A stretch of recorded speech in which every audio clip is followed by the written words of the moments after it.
Bueno, buenas noches a todos. Bienvenidos al segundo webinar de CIVIM de este año 2025. En la noche de hoy nos acompaña la doctora Lucrecia Ballarino. Ella es médica especialista en diagnóstico por imagen, es acreditada en imágenes mamarias, jefa del Departamento de Imágenes Mamarias del Instituto Ulton de la provincia de Córdoba, Argentina, y hoy nos va a estar hablando sobre imágenes en la mama reconstruida. Muchas gracias, doctora. Te escuchamos. Hola, buenas noches. Es un gusto estar acá en este webinar esta noche hablándoles de imágenes en la mama reconstruida. Les cuento que este es un tema muy apasionante, pero es muy difícil conseguir casos completos. Así que voy a tratar de mostrarles con lo que hay, porque la verdad es que son pacientes que se estudian parcialmente y son difíciles de conseguir los casos con principio y final. Bueno. Una de cada 8 mujeres va a tener un cáncer de mama y de los cánceres de mama, las posibilidades de tratamiento son la cirugía conservadora con y sin técnicas oncoplásticas y la mastectomía sin y con conservación de la piel y del pezón. De las pacientes mastectomizadas en el primer mundo, el 40% va a recibir una reconstrucción mamaria y la recurrencia local en este grupo de pacientes varía entre el 2 y el 7,5% según las publicaciones. La recurrencia local se da porque a pesar de que hacemos una mastectomía, sobre todo en las que conservan piel y pezón o conservan piel, puede quedar un porcentaje mínimo de tejido fibroglandular y ahí hacen a veces las recurrencias locales. Cuando aparecen recurrencias locales, el pronóstico es peor y hasta el 50% de las pacientes presentan metástasis en el momento del diagnóstico. La cirugía reconstructiva de la mama en estas pacientes mastectomizadas se puede hacer de dos maneras, utilizando tejido propio autólogo, es decir, colgajos, o con implantes, con prótesis mamarias. Esta cirugía reconstructiva se puede hacer de manera inmediata en la misma cirugía, es decir, se hace la mastectomía y la reconstrucción en el momento, o puede ser diferida posterior a la mastectomía en un segundo tiempo, dependiendo del tipo de reconstrucción que vamos a hacer y del tratamiento adyuvante que vaya a necesitar esa paciente. Si es una paciente que va a recibir radioterapia, tal vez se opte por una reconstrucción diferida. Tiene por objetivo la cirugía reconstructiva reconstruir la estética de la mama, la simetría, recuperar a la paciente psicológica y funcionalmente.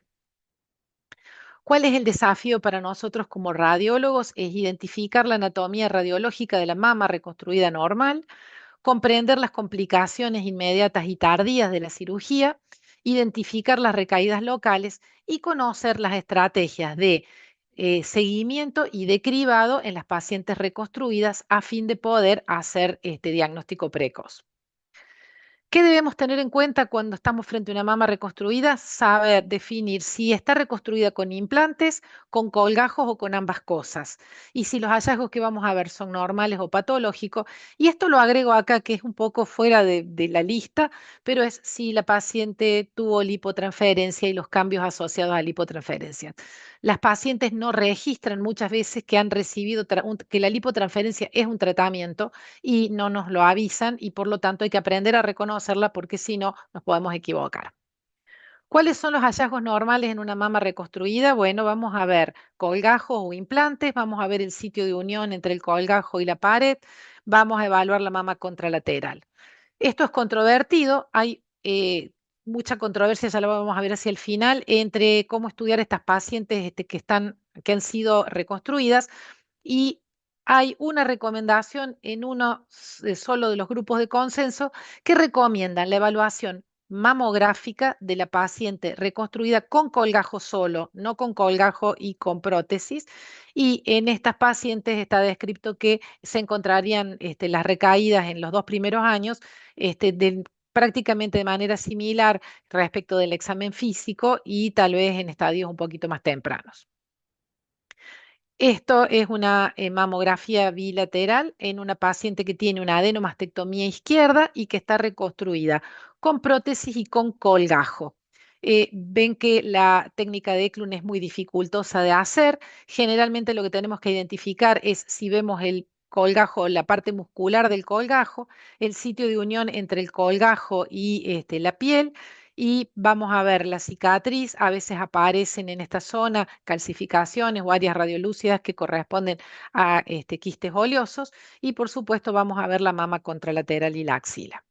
Vemos que el tejido mamario está reemplazado por esto que es tejido graso, que es la grasa que forma parte del colgajo. Este es otro escenario, es una paciente con una adenomastectomía izquierda con una reconstrucción con colgajo de recto. En este caso tenemos la mama derecha que tiene una cirugía de simetrización y una prótesis de localización retropectoral. Y en la mama izquierda vemos el tejido graso que reemplaza a la mama y vemos el músculo, o el pedículo muscular del colgajo, que se identifica perfectamente en la parte posterior. Esto es anatomía normal mamográfica de una reconstrucción con colgajo. Y esto es lo que no deberíamos ya ver. Esta es una mamografía de la mama de una adenomastectomía derecha con reconstrucción con prótesis sin colgajo. Vemos que acá lo único que se ve es el tejido graso, piel, tejido celular subcutáneo. Es tremendamente dificultoso hacer una técnica de Eklund y la información que nos aporta es muy poca. Las pacientes además la padecen porque no es realmente cruento realizar el procedimiento y no nos aporta demasiada información. Este sería el caso. Ven, tenemos prácticamente nada de tejido glandular, solo tejido graso y el implante. Esta mamografía no sería necesaria en el contexto que estamos hablando. El ultrasonido es lo que más hacemos a estas pacientes. Las publicaciones no hablan demasiado del ultrasonido, pero es lo que siempre tenemos a la mano y es lo que los médicos en Argentina están acostumbrados a pedir. El ultrasonido es tremendamente operador dependiente, tiene limitaciones en cribado, pero lo cierto es que las pacientes vienen a hacerse la mamografía de la mama contralateral y le piden la mama y la eco, y nosotros hacemos ultrasonido de la mama que está reconstruida. Tiene muchos falsos positivos, sobre todo si uno no tiene experiencia y no le pregunta a la paciente cuándo fue operada, si tuvo o no tuvo lipotransferencia. Y en general es el método de inicio ante la aparición de síntomas. Lo primero que le van a pedir a una paciente frente a la aparición de síntomas es una ecografía. ¿Cuál es la ecografía anatómica normal de estas pacientes? Bueno, vamos a ver la prótesis, que en general es una prótesis que tiene algunos pliegues y lobulaciones, no es una prótesis como las que vemos en la reconstrucción estética.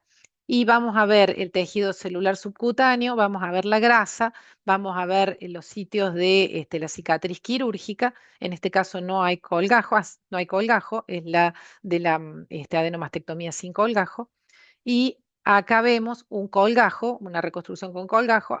Nos habituamos a ver la línea de fusión, esta línea de epitelio que queda dentro de la tunelización, que se transforma en esta línea hiperecogénica, el espesor del colgajo, que está conformado por tejido graso, y las áreas de atenuación del ultrasonido en el sitio de unión entre el colgajo y la piel y el plano profundo. La resonancia magnética es el método que más información nos aporta, nos permite determinar con certeza el tipo de colgajo, el estado de los sitios de unión entre el colgajo, la piel y la pared torácica, tiene la mayor sensibilidad para la detección de las recaídas profundas respecto de la palpación. Siempre que hay una recaída profunda, se va a detectar antes si hacemos una resonancia, incluso antes de dar síntomas, y por supuesto permite valorar la mama contralateral que generalmente está simetrizada. Este es un ejemplo de una resonancia de una paciente con una adenomastectomía y reconstrucción con prótesis. Acá no hay colgajo, vemos la prótesis retropectoral, vemos la piel que en este caso está levemente engrosada por los cambios posquirúrgicos, el sitio de sutura de la cirugía de la piel y podemos ver pequeñas áreas de necrosis grasa o de quistes oleosos que en este caso no tenían realce, sí se ve un leve realce en la cápsula del implante, que también es bastante frecuente. Esta es una paciente que tenía una reconstrucción con músculo recto anterior. Empezamos viendo desde la parte superior del abdomen. Ahí vemos el músculo, el pedículo del músculo que está, van a ver que está rotado. En general, en estas pacientes se utiliza el músculo del lado contralateral a la reconstrucción. Este es un colgajo pediculado, es decir, no es un colgajo libre. El colgajo con el pedículo vascular conservado es el TRAM, y cuando es un colgajo libre se llama DIEP. En este caso es un TRAM, y uno va a ir siguiendo en la pared abdominal el colgajo que va hacia arriba. ¿M? Acá ya lo vemos, vemos la parte que está en posición. Vemos, perdón, el tejido graso, la unión entre el colgajo y la pared. Vemos los sitios de sutura, algunos artefactos metálicos que suele haber. Vemos que hay solamente tejido graso, vemos la axila, y esta es la anatomía normal de una reconstrucción con colgajo de TRAM. Ahí vemos la cicatriz donde que podemos ver realce, vemos este tejido epitelial tunelizado y el sitio de unión entre el colgajo y la pared torácica. Si lo vemos en coronal, vemos ahí el flap que está dando que está llegando hacia el sitio definitivo, y vemos la vascularización que está conservada. Aquí vemos la reconstrucción MIP, vemos la vascularización. Estos colgajos son muy sensibles, los de TRAM, a alteraciones de tipo vasculares. Acá la vemos este es otro tipo de colgajo, es el que más vemos en Argentina. Este colgajo en general está asociado con reconstrucción con prótesis. El TRAM en general es el colgajo solo, en este caso en el dorsal, dependiendo de las características de la paciente, en general se acompaña de reconstrucción con prótesis. Acá lo que se saca es la piel, la grasa y el músculo de la parte dorsal, y se tuneliza y se lleva hacia la cara anterior de la pared torácica. Nosotros vamos a ir siguiendo el colgajo que se va hacia adelante y recubre la prótesis, y vamos a ver el sitio de unión. Así se ve en la paciente. Acá vemos la cicatriz del lugar donde se obtuvo el colgajo, y cómo queda reconstruida en el frente. Acá esta paciente tenía un colgajo más la prótesis.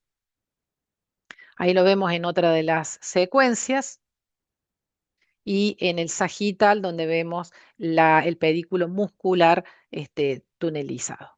¿M?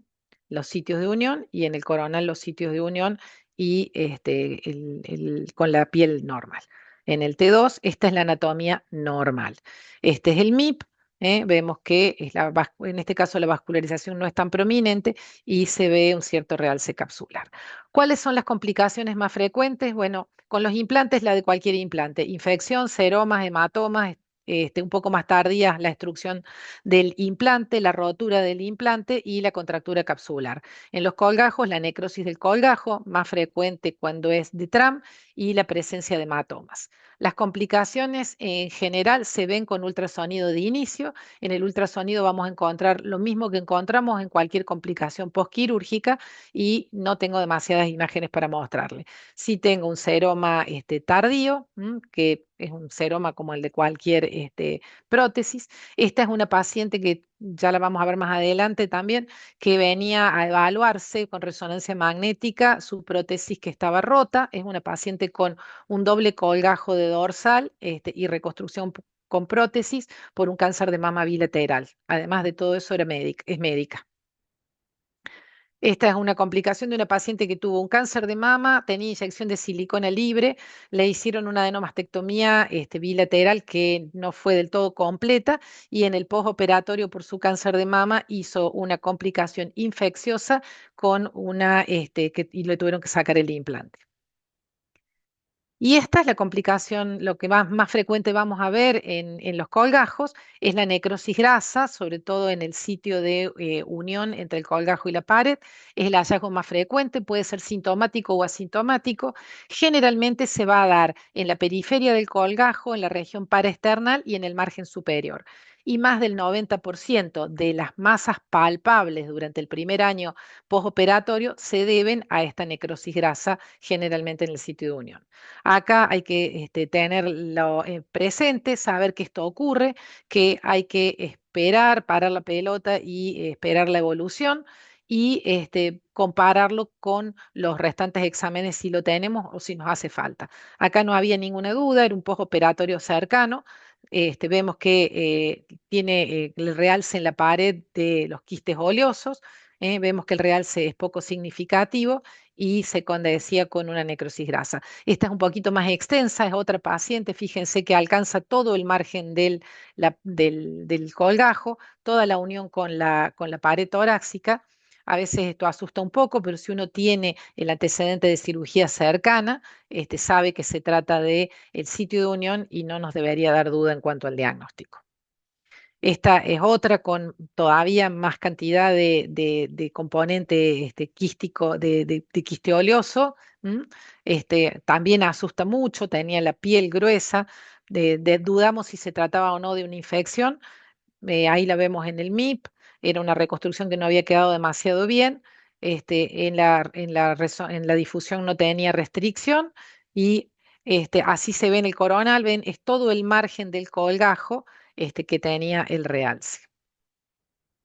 Respecto de la lipotransferencia las pacientes no la registran, se olvidan que la tienen y no nos dicen el antecedente y uno a veces se complica con esto. Se comporta como la necrosis grasa, se calcifica como el cáncer y la mayoría de las veces no tenemos antecedentes. Esta es una paciente que tenía un cáncer de mama derecha, no es una reconstruida, pero para ver cómo lo vemos. Ella se había hecho lipotransferencia bilateral. Acá ya es un estadio avanzado con calcificaciones que no nos dan demasiada duda, pero antes de eso, las 4 mamografías anteriores tenía BRAF 4 por calcificaciones finas pleomórficas difusas, hasta que supimos que tenía el antecedente. Así se ven en la ecografía, podemos tener pequeñas cantidades de estos quistes oleosos que van siguiendo como una línea. Porque lo inyectan de manera lineal cuando está correctamente inyectado, o como en este caso, que lo inyectaron como un globo, teníamos este hallazgo en la línea axilar externa. Fíjense, pensamos al principio que estaría acá atrás y en realidad se corresponde con esta imagen radiolúcida en la mamografía. Es un quiste oleoso de una lipotransferencia reciente. Así se ve en la resonancia. Esta es una cirugía conservadora, pero que le habían hecho lipotransferencia para mejorarle la piel y para hacer después una reconstrucción estética. ¿Qué debemos tener en cuenta respecto de la mama reconstruida y la recaída local? Que las recaídas locales existen entre el 2 y el 15, entre el 2 y el 7, depende de las publicaciones. Que hay pacientes que tienen más riesgo de tener una recaída, como son las pacientes que tenían invasión linfovascular en la pieza quirúrgica, las pacientes más jóvenes, los tumores de alto grado, las lesiones de mayor tamaño, las lesiones que cuando hicieron la mastectomía tenían márgenes comprometidos o muy cercanos a los límites quirúrgicos y las pacientes que tenían cánceres multicéntricos. Estas pacientes son las que van a tener más riesgo de recaída, tanto superficiales como profundas. Las recaídas pueden ser superficiales en la piel, en el tejido celular subcutáneo, del tejido de la piel nativa y a veces del implante, del colgajo, perdón, y se van a palpar en general. Las complicaciones superficiales se palpan, se ven en el examen físico.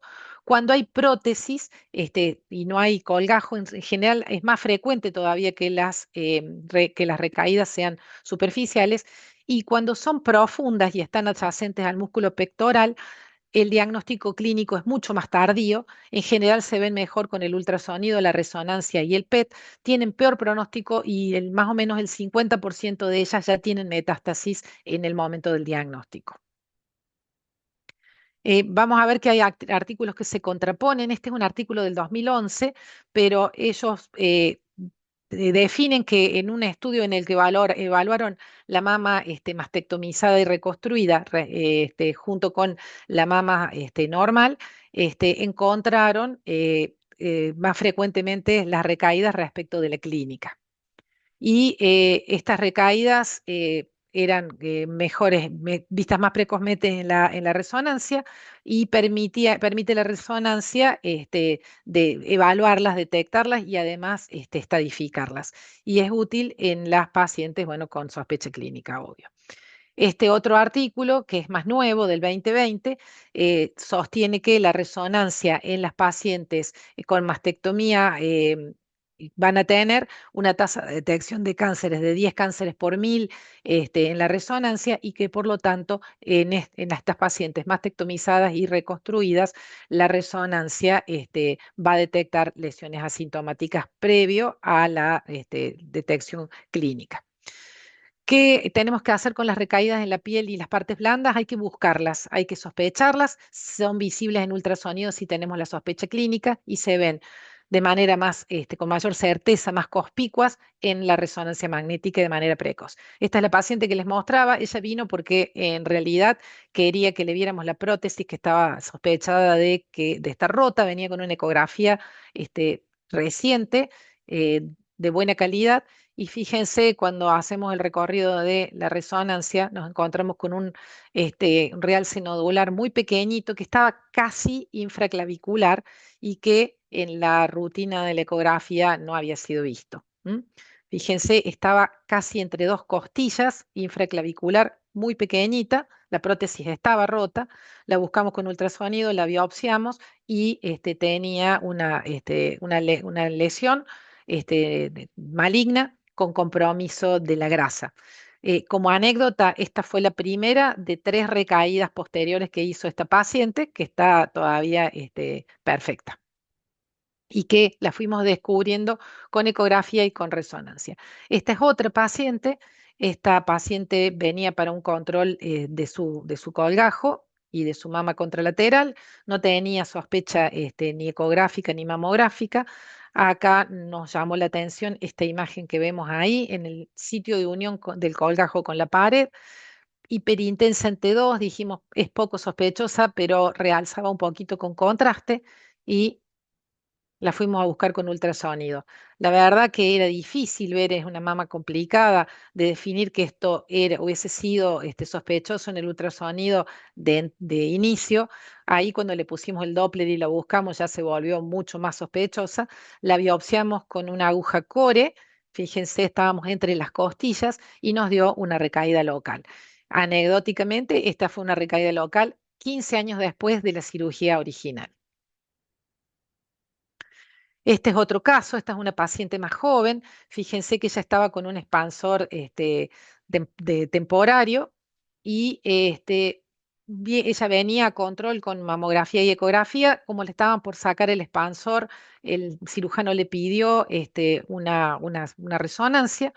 En la resonancia nos llamaron la atención dos cosas, ese nódulo y ese realce nodular poquito menos evidente, menos definido en el corte a corte vimos el nódulo y conversando con ella nos dice que como le estaban preparando la piel para la cirugía reconstructiva, para la segunda etapa, le habían hecho una lipotransferencia.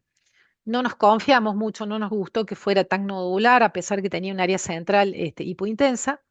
Tenía una curva sospechosa, bien se ponía en el washing muy, muy roja. Ella tenía un cáncer agresivo, una paciente joven.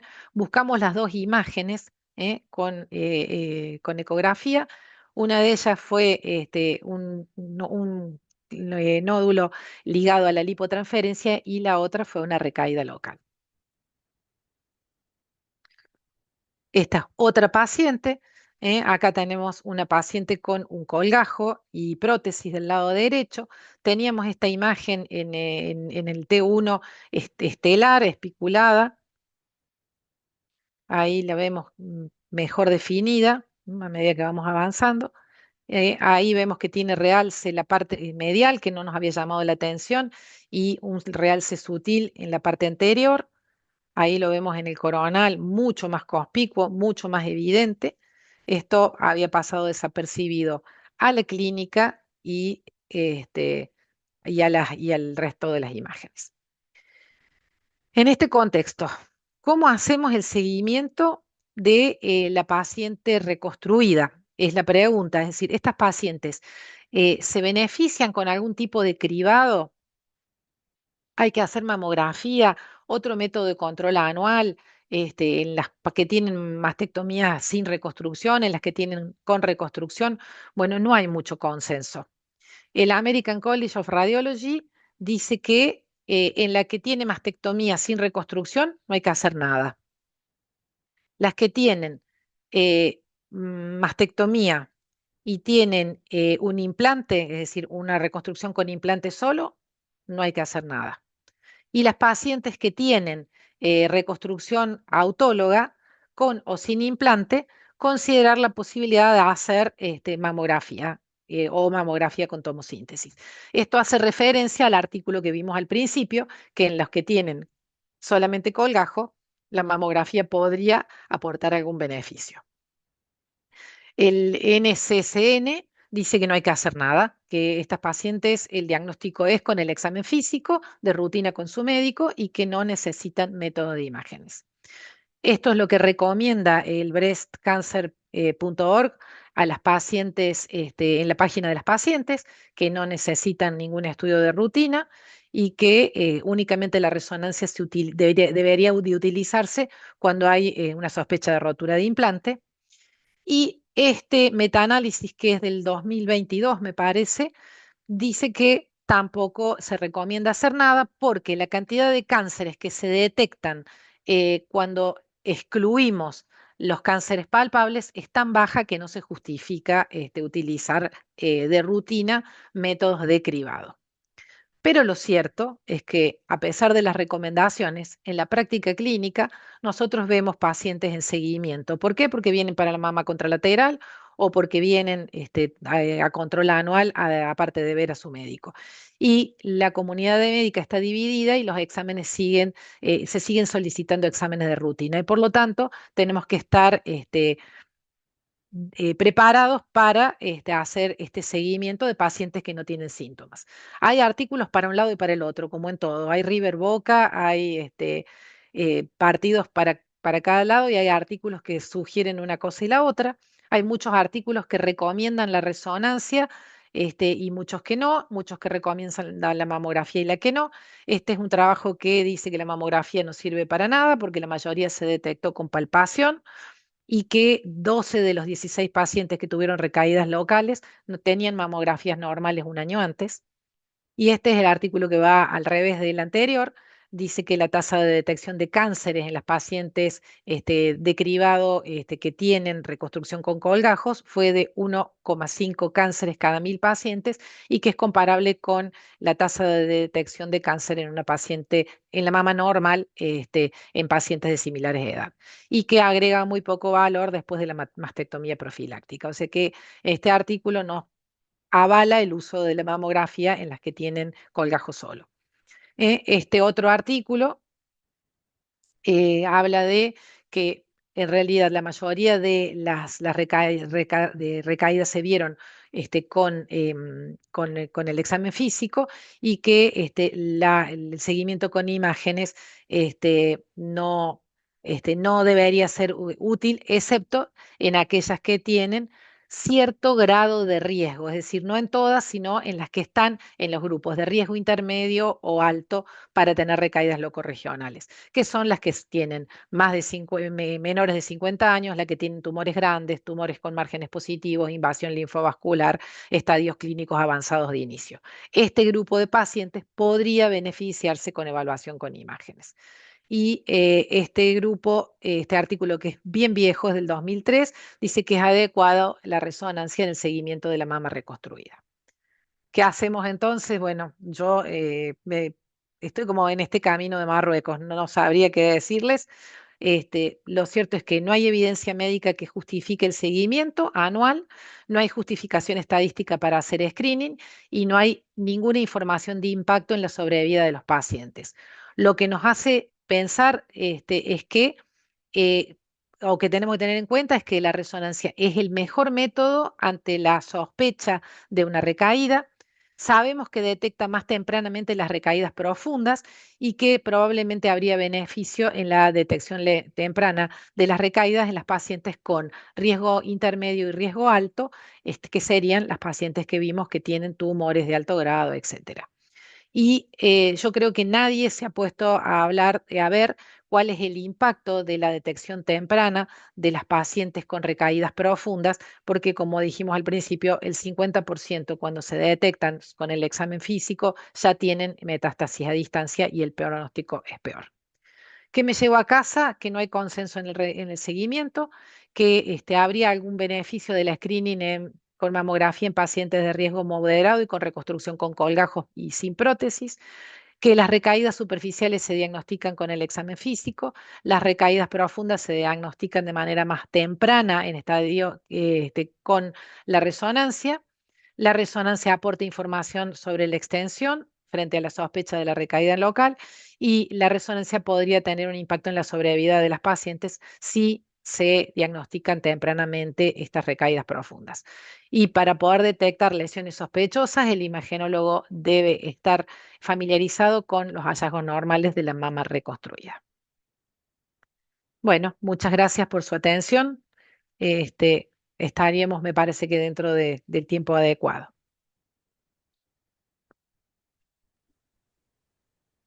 Muchas gracias, doctora. Excelente la presentación, muy completa. Y bueno, te vamos a hacer algunas consultas que nos enviaron. En primer lugar, si nos puedes contar un poco qué rol podría ocupar la mamografía con contraste en el control de estas pacientes. Mira, mi opinión es que la mamografía con contraste, la mamografía con contraste es una mamografía de mejor calidad. Estamos, es una mamografía que nos aporta información funcional, pero es una mamografía y por lo tanto estas pacientes no tienen prácticamente indicación de mamografía. Si voy a hacer un estudio funcional en estas pacientes porque tengo algún grado de sospecha, es mandatorio hacer una resonancia. ¿Por qué? Porque en el plano profundo no se ve, porque hay zonas ocultas en la mama y porque estas pacientes, como venimos viendo, si tienen colgajo y prótesis, no se benefician con mamografía y si tienen colgajo, seguramente se van a beneficiar mejor con la resonancia. Así que yo no es una indicación que tendría en consideración. Perfecto. Después nos consultan si ustedes hacen seguimiento de estas pacientes, a pesar de lo que hablaste, de las recomendaciones, con resonancia, de las pacientes con mastectomía y con reconstrucción. Mira, en general estas pacientes vienen mucho para ultrasonido, porque vienen a hacerse la mamo de la mama contralateral, y vienen a ultrasonido porque vienen a ultrasonido. Entonces, es lo que más vemos. Algunas pacientes vienen a resonancia cada tanto. ¿Por qué? Porque son pacientes de riesgo intermedio y tienen una mama contralateral que hay que estudiar. Si son pacientes de alto riesgo, también se benefician con la resonancia porque van a tener cribado con resonancia. Así que algunas vemos en resonancia. Y la experiencia que tenemos, que la verdad es que no es muy grande porque no son tantas las pacientes que estudiamos. Es decir, no hay tanta paciente reconstruida con colgajo, sí hay muchas reconstruidas con prótesis, y no tenemos cribado de rutina de estas pacientes, pero cuando las tenemos, la resonancia es lo que más información nos aporta. Si esto estadísticamente es significativo o no, si tiene impacto en la sobrevida de las pacientes o no, bueno, la evidencia científica está dividida, pero es cierto que cuando uno hace una resonancia es cuando más cosas ve. Los casos que yo les mostré, vino para que tuviera porque tenía la prótesis rota y le encontramos una recaída que no se había visto con ecografía. Eso nos pasa el segundo caso con la recaída 20 años después, venía por el colgajo, no por la sospecha de recaída. Y que Perfecto. creo que eso les cambió el pronóstico a las pacientes también, porque las detectamos antes de que tuvieran metástasis y antes de que esto fuera complicado. Bien. Y por último, te pregunto si pensás que la inteligencia artificial podría tener algún rol o ya tiene quizás en este tipo de pacientes. Me parece que la inteligencia artificial que va a tener rol en estas pacientes va a ser en identificar cuáles son las pacientes con verdadero riesgo y que necesiten un estudio de imágenes, porque eh, me parece que todavía acá va a necesitar inteligencia humana y que cuando tengamos un hallazgo en ultrasonido que nos dé miedo, lo completemos con resonancia y que cuando encontramos resonancia alguna cosa, es decir, me parece que todavía necesita de la multidisciplina y del multimétodo y que probablemente la inteligencia artificial nos va a ayudar a decidir cuál de estas pacientes van a ser de riesgo que realmente se beneficien con cribado. Perfecto. Clarísimo. Bueno, muchas gracias, doctora. Antes de despedirnos, les vamos a recordar el próximo webinar a cargo de la doctora Katia Pinker, que va a ser el 23 de octubre y que nos va a hablar sobre la resonancia abreviada y ultrafast. Y bueno, queremos agradecerle también a Bayer por prestarnos la plataforma. Muchas gracias, doctora. Muchas gracias, que tengan buenas noches. Gracias a todos. Gracias a todos.